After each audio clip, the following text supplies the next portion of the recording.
experience or situation. It promotes deep learning. So it identification of personal and professional strength and areas for improvement. It gives you opportunity where in which area you want to improve.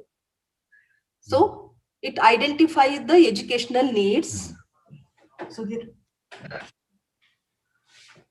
and it you will acquire a new knowledge and skills and further understand your own belief, attitudes, and values towards your performance.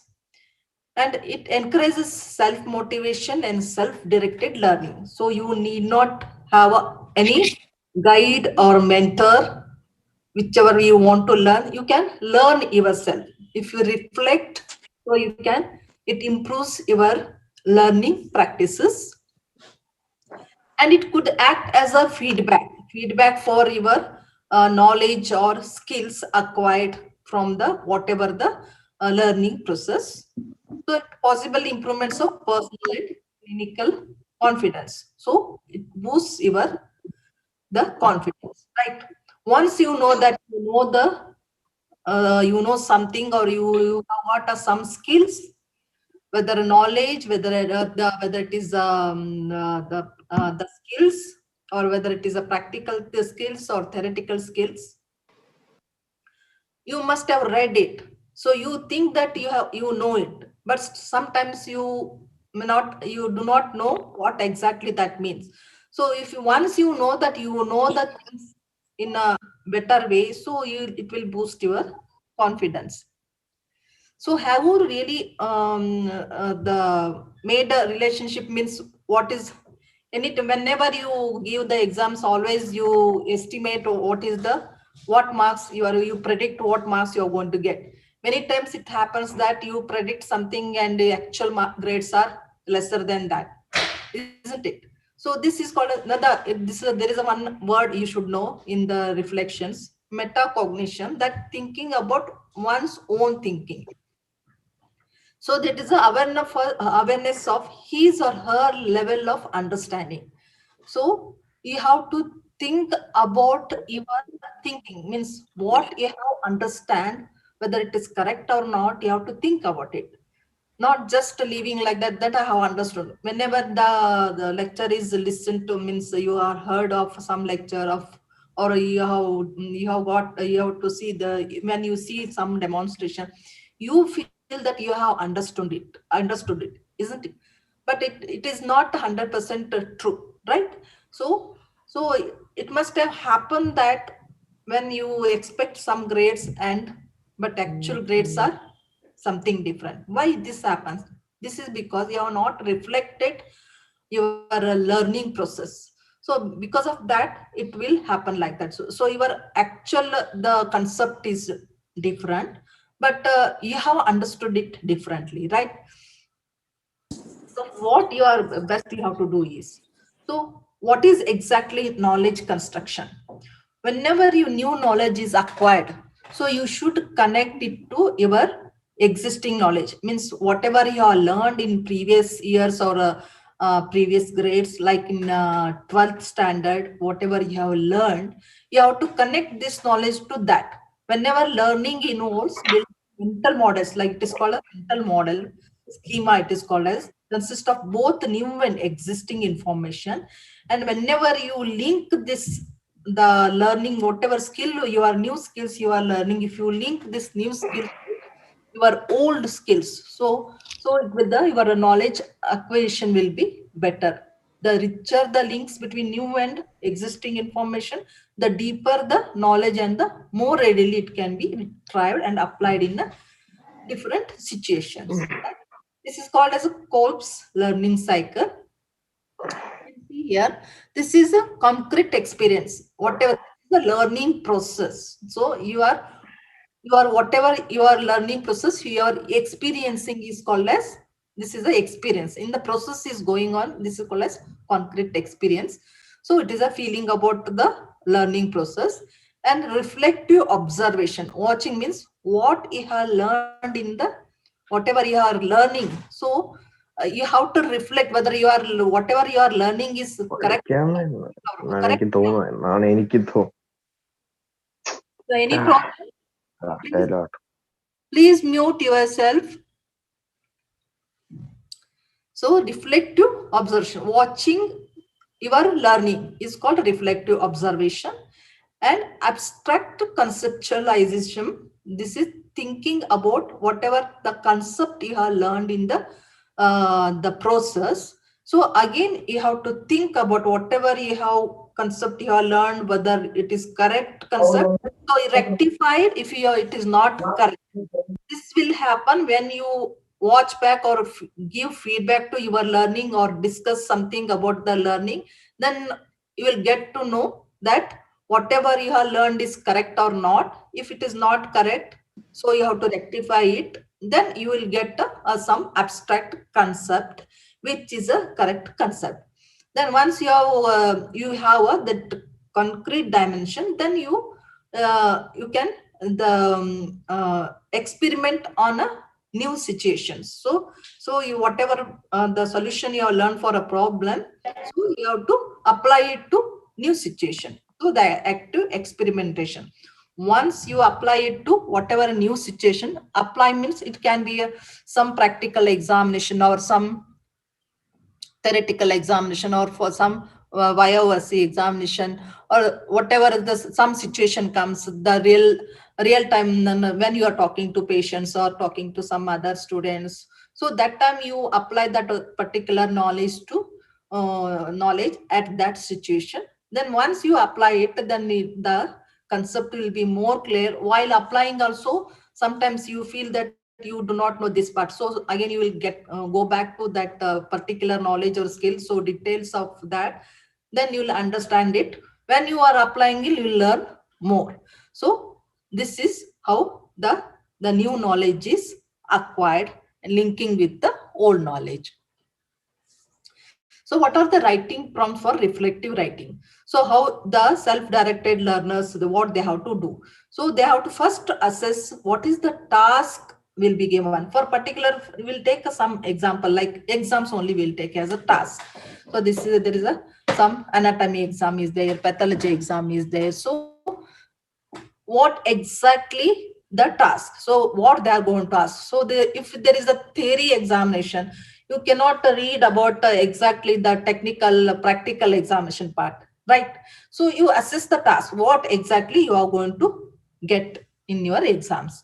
So you irrelevantly you cannot read. That is also anatomy, that is also the pathology, but still the question ask styles are different in different type of exams. So you should know clearly what is the task, what is the syllabus included in this. So there may be some 4 chapters are included. So if you do not know what is the syllabus is included, so you cannot go on reading everything and the struggle with the questions, right? So you should know the task. So assess the task, then evaluate strength and weaknesses. So whether whatever syllabus is, whether you know it, what are your strength in knowing those syllabus, means which chapter you know better, which chapter you are weak. So you'll get to know after doing some exercises.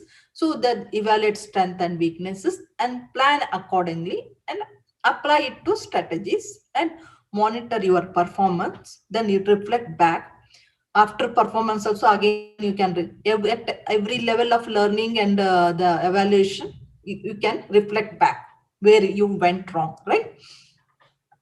And adjust as needed. Like you have done some you could not do time management in a particular 1 hour theory exams is there. So then you know the things, but you could not manage the time. So you now you know it, you reflect back why you got less marks. So then when once you reflect back, then you will get to know that you have to manage that time. So for particular question you have to keep a particular time, like that you have to reflect back always. Then you can learn better and perform better. So for next class or next exams you can perform better. Think about what you want their reflection to address and work backwards. Okay, so it is in self-directed learning, because reflection is always needed in self-directed learning. Then only you can learn yourself. Otherwise, it is very difficult to learn yourself. So this is the same thing I have told in the previous slide. So evaluate the knowledge and skills you have got and apply strategies and monitor performance. So once you evaluate knowledge and skills, you assess the task, what task has been given, and you also reflect and adjust if needed. Whatever for the particular task, whether you have reflected back and you know what is the adjust if needed means a particular area you want to know, you have to read it or you have to perform it, or means try to do it. Or if particular area is, if you are good, then you need not again go back. So you have to rectify, then plan accordingly how to go about it, how to write or how to learn, and how best you can learn and how best you can perform. So what is a teacher's role in the reflection in the learning of the student? So teacher can help and encourage students to reflect on their learning. So we have to communicate to each other. Even students should they may not be knowing how to reflect back or how to understand that they know it. So the teachers or anybody like that, there'll be some mentors, they'll be helping you people to help in, or encourage people, the students to reflect on their own learning. So we have to ask students self-assess their metacognitive skills. There are some the softwares are also available, like Google Metacognitive Awareness Inventory or Metacognitive Activities Inventory. We have to ask students for to self-assess their mastery of knowledge or skills. So we should be discussing with you how to assess your knowledge and skills by giving some feedback questions, or by the applying, or by conducting some small test or viva voce, or encouraging you people to reflect back to your own knowledge and skills. So knowledge survey can be done, and how would evaluate their work using your rubric. So you can ask your teacher to have some rubric, some columns or tables, so you can reflect back about your skills and knowledge. Exam wrapper. So once the exam is finished, so you have to sit and write. This is a one example of exam wrapper. The activity is you have to fill this table honestly. Approximately how much time did you spend preparing for this particular exams, and what percent of your test preparation time was spent in each of these activities, like reading textbooks or rereading textbooks, or reviewing homework solutions, solving problem for practice, reviewing your own notes, reviewing material from Blackboard, other what material you have used, or what aspect of your preparation for this exam seem different from your exams, the first preparation, the previous preparation. Did these changes have any effect on your performance or understanding the subject? And that you have looked over your grade exams. So estimate the percentage of points you lost due to each of the following, like trouble with the vectors or vector notation, algebra, or for example, this is like given in a particular subject. So you can go back to in areas, for example, anatomy, in the what where you are weak, or some physiology, some concept, the understanding of the concept, whether you are weak, or in anatomy you have to draw a lot of diagrams, whether you are weak in drawing the diagrams. So like that you have to you should have a one rubric. So if once you honestly feel it, then you will understand where you are going wrong, right? So once you reflect back to your learning process and skills, your automatically your learning process will improve, your understanding will improve, right? So example item from metacognitive assessment inventory means thinking about your thinking, own your thinking. So you just fill this, you have to fill this table, like you ask, means I ask myself periodically if I am meeting any my goals or not. So while the preparing for the examination or something, so always students will be having some timetable. So by tomorrow you are going to finish this much, and by tomorrow you are going to have this much knowledge or whatever. You are going to write something like that, something. So some goals will be there for everybody, right? So you ask yourself that whether you are meeting your goals, and you consider several alternative to problem before I answer. Like I consider several alternative to a problem before I answer. So for one particular problem, there are several alternatives will be there. So whether can you answer for the several alternatives? So just answer it. I try to use strategies that have worked in the past. So whatever your strategies you have worked in the past, like in 12th, or when you come to second year, like in the first year. So whether you have used the same strategies in the whatever you have worked in the past, yes or no. Whether it has worked well for you or no, you have to answer. Then I pace myself while learning in order to have enough time. So time management. And I understand my intellectual strengths and weakness.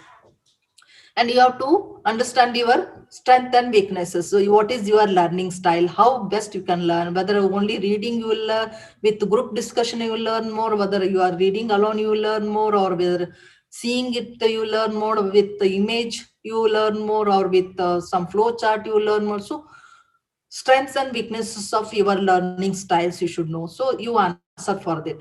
Then before that you should work on what are your strengths and weaknesses. So I think about what I really need to learn before I begin a task.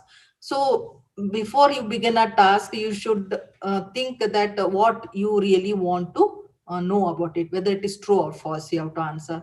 I know how well I did once I finish a test. So once you finish a test, you know whether how well you did your finish. Otherwise you will be in confusion whether you have done well or not. If you do not know, then it is difficult to improve on that, isn't it? So once you finish your test, you should know how well you have finished your exam. And I set specific goals before I begin to task. And I slow down when I encounter important information while reading or while learning the in learning process. You cannot learn the processes in all the time at the same pace, right? Whenever there is the important information, you have to just stop and again detail things. You have to read. You have to try to understand the concept. Then again you have to carry on, right? So did you do it? So you have to answer for it. So I know what kind of information is most important to learn. So you should know what kind of information is very important. Medical knowledge is not like the other 12th standard knowledge, because there you most of the time you have almost bahated some things, isn't it? In medical it is you have to understand the concept. Once you understand the concept and the mechanism of disease, like for example mechanism of disease and background anatomy and normal physiology or biochemical reactions in the body and the pathogenesis, then once you understand it clearly, only you can diagnose it better and you can become a competent doctor, isn't it? So you can be very comfortable while seeing the patient or diagnosing the disease. So you have to very sure that what type of knowledge you want to have it, isn't it? So this all assessment inventory, if you answer, then you will understand where you are going wrong, isn't it? So anytime have done like that. These are the examples of the prompts which